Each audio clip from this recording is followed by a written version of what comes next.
Kan janji Menteri Keuangan tidak ada pemotongan. Tidak ada Menteri pemotongan, Keuangan yang baru. Amin. Jadi tidak. Ya, kita hari ini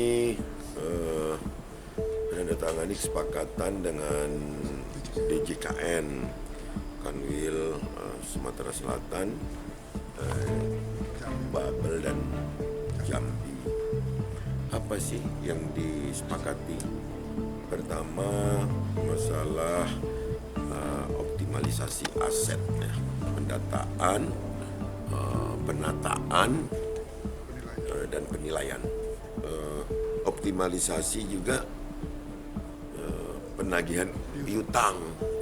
Nah, jadi apa itu piutang? Misalnya temuan BPK, DPTGR yang belum selesai. Ini sesumsel ya, bukan Pemprov aja, kabupaten kota juga kita sepakati untuk DJKN membantu untuk penagihan. Jadi intinya tugas kami dari Kementerian Keuangan dalam hal ini DJKN adalah bagaimana membantu pemerintah provinsi untuk optimalisasi aset, pengelolaan piutang, penilaian aset. Jadi kita membantu supaya pengelolaan aset BMD itu betul-betul samalah dengan BMN. Jadi optimalisasi aset.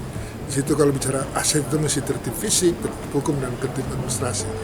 Itu dulu, habis itu kita bisa untuk pemanfaatan yang tujuannya adalah kembali untuk ya masyarakat juga sebenarnya.